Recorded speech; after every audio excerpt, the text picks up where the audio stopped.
Hello दोस्तों, स्वागत है आपका एक और नई वीडियो में। आज हम जिस पे बात करने वाले हैं वो है MSME।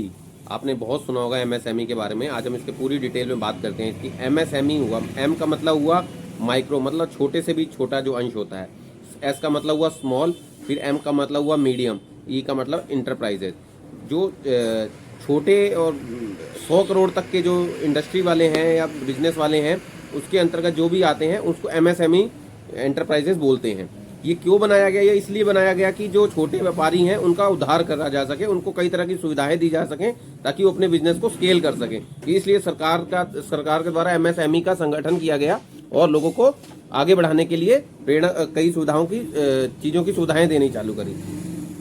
माइक्रो में आते हैं 5 करोड़ तक की जो एंटरप्राइजेज होते हैं, जिनकी सेल पूरे साल में 5 करोड़ तक की होती है, उससे कम हो या 5 करोड़ तक हो। और स्मॉल में आ जाते हैं जिनकी टर्नओवर पूरे साल की 50 करोड़ तक की होती है। मीडियम में आ जाते हैं जिनकी टर्नओवर 100 करोड़ तक की होती है, यानी कि 0 से लेकर 100 करोड़ तक की टर्नओवर वाले MSME के अंतर्गत, श्रेणी के अंतर्गत आते हैं। आप इसमें कैसे अप्लाई कर सकते हैं और क्यों अप्लाई करना चाहिए, क्या फायदा है क्या नुकसान है, वो हम अब बात करते हैं।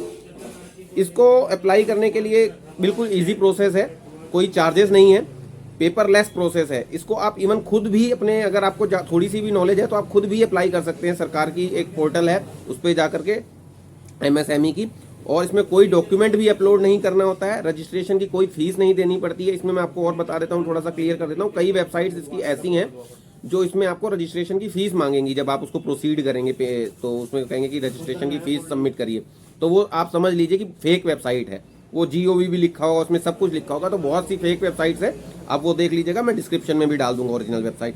तो अगर कोई फीस मांग रही है वेबसाइट वाले, तो आप समझ जाइए कि इसमें कोई फीस नहीं देनी है। इसके लिए चाहिए क्या होता है, हमको सिर्फ हमें अपना आधार कार्ड चाहिए। अपने आधार कार्ड नंबर डालेंगे, उस पर एक OTP आएगा आधार वाले नंबर पे, जो आधार कार्ड में अपना डाला हुआ होगा। वो OTP डालेंगे, आगे की प्रोसेस का एक फॉर्म खुल जाएगा। वो फॉर्म में आपको जो थोड़ी सी डिटेल डालनी है, उसके बाद आपका सर्टिफिकेट डाउनलोड हो जाएगा। सर्टिफिकेट, उद्यम रजिस्ट्रेशन सर्टिफिकेट के नाम से आपका सर्टिफिकेट डाउनलोड हो जाएगा। उसमें छोटी छोटी जो डिटेल होंगी, कोड वगैरह जो डालने होते हैं सर्विस के, की मतलब जो आप काम करते हैं उसका कोड होता है, वो आप नेट पे भी सर्च कर सकते हैं, वो आपको मिल जाएगा।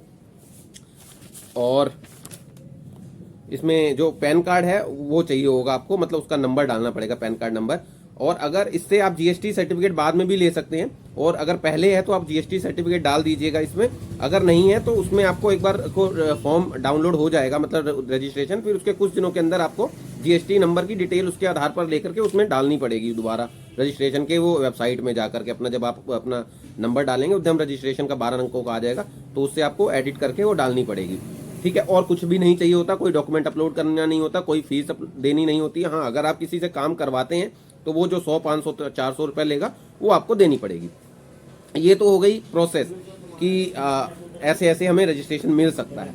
अब हमें रजिस्ट्रेशन लेना ही क्यों है, मतलब अगर हम सोचें कि कागज बढ़ाने वाली बात है कि हम क्यों, हमारा कोई फायदा नहीं हो रहा, तुम क्यों ले, तो अब इसके बेनिफिट की बात करते हैं। अगर आप लेते हैं तो आपको इसका फायदा क्या होता है, और हमारे पास पड़ा हुआ है तो उसके फायदे ये हैं। देखिए, सबसे पहली बात तो है कि इसमें कोई अपग्रेड नहीं करना है कि साल बाद इसको अपग्रेड करना है, 6 महीने बाद अपडेट करना है। एक ही बार आपने लेना है और वो परमानेंट लाइफ टाइम के लिए आपका हो जाएगा।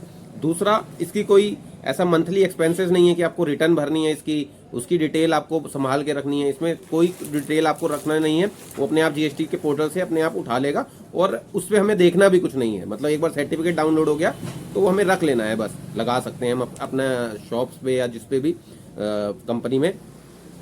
और इसमें मैन्युफैक्चरिंग और सर्विसेज दोनों आ जाएंगी, तो दोनों भी अगर आप काम करते हैं तो एक ही सर्टिफिकेट बन जाएगा उन दोनों का, मैन्युफैक्चरिंग और सर्विसेज का। जैसे मान लो होटल भी है और कोई सी चीज़ की आप मैन्युफैक्चरिंग करते हैं तो उसका एक ही सर्टिफिकेट भी आप बनवा सकते हैं, कोई मंथली एक्सपेंसेस नहीं है। और इसमें आपको बैंक से कई बेनिफिट मिलेंगे। जैसे आप, गवर्नमेंट ने इसको अगर कोई बना रखा है तो उसका फायदा ये है कि बैंक से अगर आप कोई लोन लेते हैं तो कुछ लिमिट तक, जैसे 10 लाख 15 लाख तक तो कोलेटरल फ्री है, मतलब आपको कुछ बिना गिरवी रखे भी मिल सकता है। वो बाकी थोड़ा सा बैंक पे भी डिपेंड करता है कैसा बैंक है। और दूसरा, उसमें जो इंटरेस्ट रेट होगा उसमें भी आपको लगभग 1% तक की, 1% पूरी नहीं, 1% तक की इस सर्टिफिकेट से छूट भी मिल जाती है। और जो आपका ओवरड्राफ्ट होता है, जिसको CC लिमिट बोलते हैं, उसमें भी आपको 0.80 से लेकर मतलब 0.80 या 1% तक की भी आपको उसमें भी बेनिफिट मिल जाता है। और इसके आधार पर आप दूसरे सर्टिफिकेट भी ले सकते हैं। जैसे एक बार आपका उद्यम सर्टिफिकेट आ गया, इसके लिए तो आपको कोई डॉक्यूमेंट ज़्यादा चाहिए नहीं होता है, आपका आधार कार्ड से ये बिजनेस की एक आईडी भी होती है। इसको आप यूं भी देख सकते हैं कि एक बिजनेस की आईडी है आपकी उद्योग आधार रजिस्ट्रेशन, जैसे जीएसटी सर्टिफिकेट होता है। तो आपको कोई और सर्टिफिकेट लेना है तो उसके लिए आपको ये लेकर के उस दूसरे सर्टिफिकेट में भी आपको आसानी हो जाएगी लेने के लिए। जैसे इलेक्ट्रिसिटी कनेक्शन लेना है तो ये वाला सर्टिफिकेट दिखा करके भी मिल सकता है जैसे, और अगर आपको जीएसटी लेना है तो ये वाला सर्टिफिकेट अपलोड करके भी जीएसटी के लिए एक तरह से आईडी बन जाती है आपकी बिजनेस की एक और। ठीक है, तो जहां पर कई गवर्नमेंट की चीजें चलेंगी तो ये आईडी के रूप में आपकी बिजनेस की आईडी चल जाएगी। अगर आपको इस गवर्नमेंट टेंडर लेते हैं तो उसमें आपको इसकी हेल्प मिल जाएगी। जो एमएसएमई है उनको थोड़ी सी प्राथमिकता मिलती है ये सब गवर्नमेंट टेंडर्स में। इसके अलावा इसमें कई तरह की सब्सिडी मिलती हैं, जैसे 10-20% की सब्सिडी हो गई, वो स्टेट वाइज डिपेंड करता है। तो जैसे आप लोन लेंगे, 10 लाख का लोन लिया, आपको अगर 10% की सब्सिडी होती है तो आपको 9 लाख ही पे करने हैं, 1 लाख आपको गवर्नमेंट वो पे करेगी, तो वो चीज़ का फायदा मिलता है आपको। इसके बाद आपको इलेक्ट्रिसिटी बिल जो है वो अलग अलग गवर्नमेंट के हिसाब से होता है, मतलब स्टेट वाइज है, उसमें भी कई जगह आपको कंसेशन मिलता है, छूट मिलती है। और इसमें सबसे बड़ा जो इसका फीचर है वो ये है कि इसकी डिलेड पेमेंट को मोनिटराइज करता है ये। मतलब जैसे अभी हमारे किसी कंपनी में पेमेंट टाइम्स है कि 30 दिन में उधार का आपको 30 दिन के बाद 31 दिन में आपको पैसा देना है, तो आजकल क्या होता है कि पेमेंट नहीं मिलती है टाइम पे।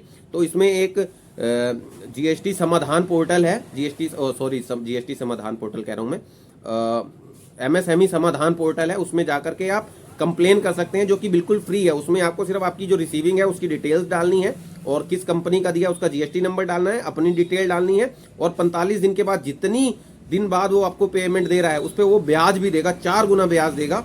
और अगर ये लिमिटेड कंपनी को आपने माल दिया है तो उनको तो तुरंत एक्शन लेना पड़ता है, क्योंकि उनकी सिविल खराब होती है अगर वो कोई हमारे जैसा कोई छोटा व्यापारी अगर केस कर देता है उसमें। लेकिन अगर आप एमएसएमई में रजिस्टर्ड है तभी आप वो केस कर पाएंगे, उसके लिए कोई लीगल फीस नहीं है, वो अलग एक तरह से कोर्ट की तरह कह सकते हो आप कि वो ऑनलाइन ही काम करती है। आप ऑनलाइन सारी डिटेल डाल दोगे जिस कंपनी से आपने पैसा लेना है, और वो उससे पोर्टल से वो उधर से डिटेल उठा करके वहाँ से कॉन्टैक्ट करेंगे। वो आप जैसे जीएसटी नंबर डालेंगे तो ईमेल आईडी डालेंगे तो फिर वो एमएसएमई जो आप गवर्नमेंट के अथॉराइज होंगे वो उनको मेल के थ्रू कांटेक्ट करेंगे और उनसे सारी डिटेल लेंगे। फिर अगर उसमें भी अगर आप कोई दिक्कत नहीं है तो वो वहाँ से पेमेंट आपकी निकलवा देंगे विद इंटरेस्ट, और अगर कोई दिक्कत होगी तो फिर आपके और उनकी मीटिंग करवाएंगे जहाँ पर भी होगा, फिर वो जैसा भी होगा जैसे कोर्ट के तरीके से होता है वैसा करा जाएगा, उसमें कोई फीस नहीं देनी है आपको। और ये सबसे अच्छी इसका बेनिफिट है जिसके लिए एमएसएमई के लिए जो छोटे व्यापारी हैं उनकी पेमेंट को बचाने के लिए। तो कैसे लगी दोस्तों आपको वीडियो अच्छी लगी हो तो लाइक कर दीजिएगा, कमेंट कर दीजिएगा। बाकी मैं इसके एमएसएमई समाधान पोर्टल पर आपको एक पूरी वीडियो भी बना करके दूंगा, क्योंकि अच्छा टॉपिक है। वीडियो को शेयर कर दीजिएगा दोस्तों के साथ। जय हिंद, जय भारत।